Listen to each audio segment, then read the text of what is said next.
beaucoup. Vous aurez pu parler en français aussi. Mais je parle et j'entends l'anglais.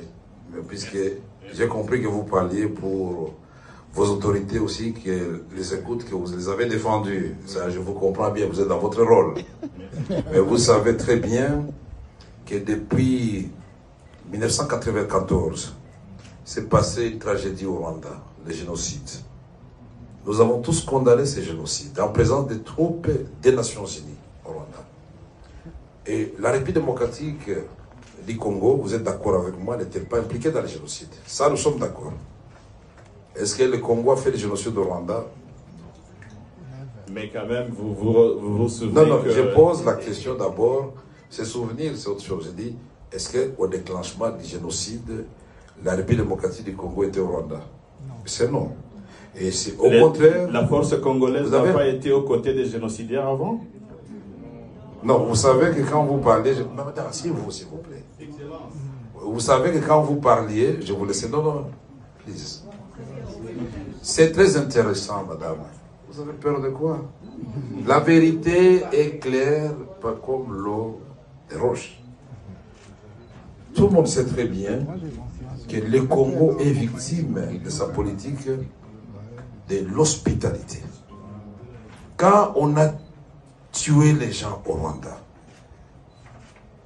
et quand les Tutsis ont voulu se venger, 2 millions de personnes ont traversé notre frontière commune. Je ne suis pas en train de raconter des histoires. Et sont venus dans les provinces du Nord et du Sud Kivu. En présence, s'il vous plaît, des troupes des Nations Unies qui étaient là-bas.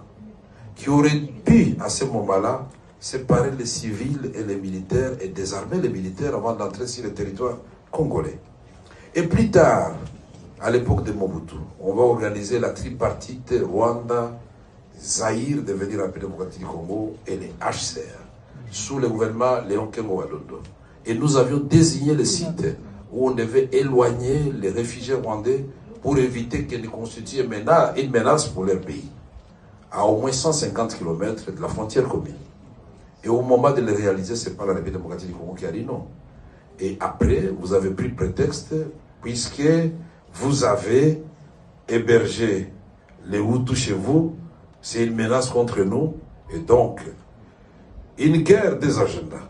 Vous allez recruter Laurent Désiré Kabila d'heureuse mémoire. Laissez-moi terminer, vous avez parlé, ça c'est la technique de chez vous, laissez-moi terminer.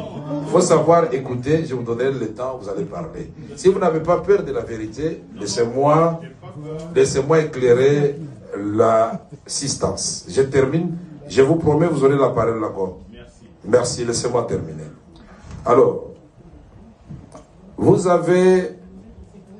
avez pris prétexte du fait que, soi-disant, une catégorie des Congolais n'était pas suffisamment représentée dans les institutions. Les Banyamulenge, qui sont des Tutsis. Mais alors qu'en ce moment-là, paradoxalement, les ministres des Affaires étrangères, c'était Bizimakara et les Tutsis.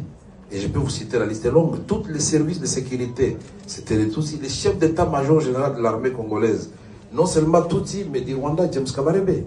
Qui peut être aussi généreux pour prendre un ressortissant voisin pour en faire son chef d'état-major général?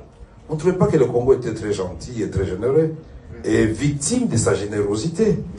Et en 1998, le 27 juillet 1998, quand Laurent Désiré Kabila, lassé, la population lassée par des violations à répétition des droits de l'homme, des soldats rwandais qui avaient accompagné les forces de libération, il devait faire un choix.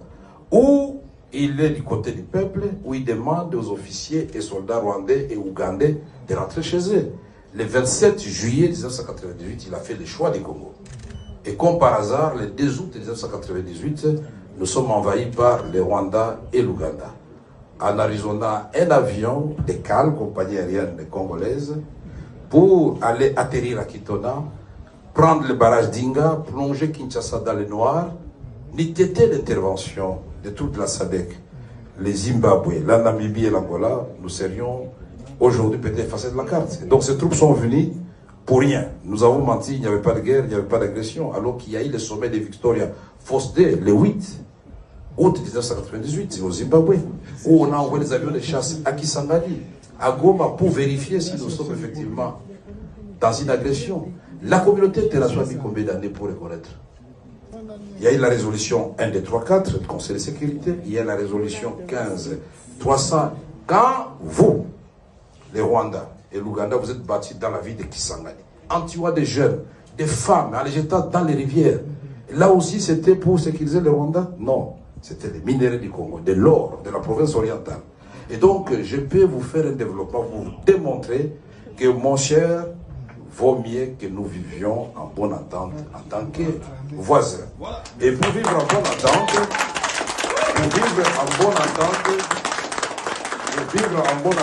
nous devons nous dire la vérité. La vérité n'a pas de lieu ni de temps. S'il faut dire la vérité en Inde, à l'occasion de ce conclave, il faut dire la vérité.